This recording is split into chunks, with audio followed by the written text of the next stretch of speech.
had loomed menacingly in the 30 or so years since the Napoleonic Wars. The poverty was caused by a burgeoning population, which was not yet offset by a corresponding growth in the economy. Governments, however, did little to address the social distress which was taken up as a cause by a relatively new political current, socialism, in 1848. The revolutions, therefore, thrust the social question firmly and irrevocably into politics. Any subsequent regime, no matter how conservative or authoritarian, ignored it at its peril.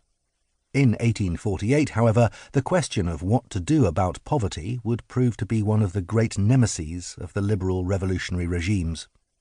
The revolutions were also genuinely European, in the sense that they arose across the continent. Even countries such as Britain and Russia that were not directly affected by insurrections were touched by the impact. This European dimension raises the interesting issue of how far Europe, in its historical development, is merely the sum of its different national parts, or how far those parts are linked by common experience, shared problems, and similarities in ideals and aspirations. This question, too, has an important contemporary significance. This book will explore these issues through a narrative of the events of 1848-49, which will draw on eyewitness accounts, memoirs, and a wide range of secondary sources. This is a period of European history that is little explored outside academic texts, yet it is replete with its own drama.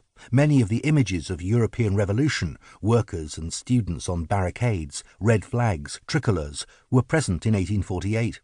The insurrections and their repression brought to centre stage an impressive cast of characters, including Metternich, the architect of the old conservative order, Louis Napoleon Bonaparte, later Napoleon III, who became the French Second Republic's nemesis by trading on his famous uncle's name, Garibaldi, the red-shirted hero of the struggle for Italian unification, Mazzini, the near-religious inspiration behind Italian democratic republicanism, Bismarck, the Machiavellian dark horse of German history, and Radetzky, the wily octogenarian Austrian field marshal who might legitimately have claimed to have been the main saviour of the Habsburg Empire.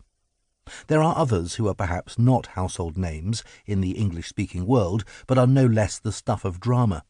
The Croatian commander Jelačić, the fiery Hungarian revolutionary Kossuth, the bespectacled, inspiring Venetian republican Manin, the French historian and poet Lamartine, who had a flair for the dramatic. The 1848 revolutions present a complex and fascinating story which combines the high politics of diplomacy, state-building and constitution-making with the human tragedy of revolution, war and social misery.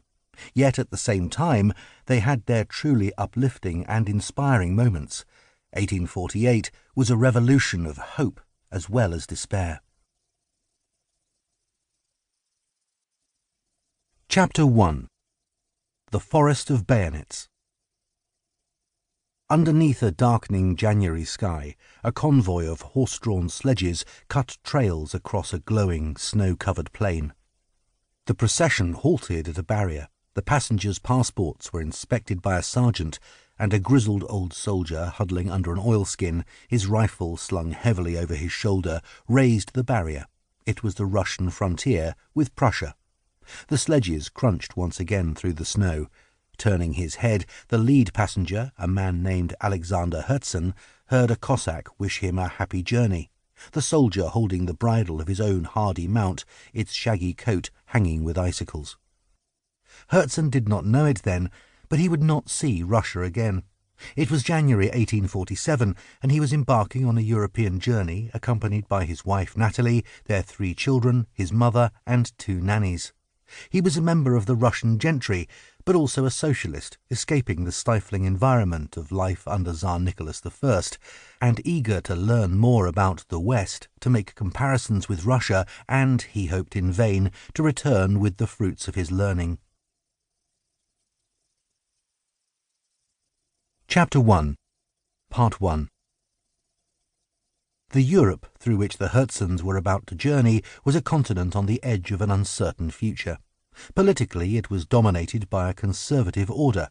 Of the 5 great powers, Austria, Prussia, Russia, France and Britain, only the last 2 had parliaments to temper royal power, but they were far from democratic.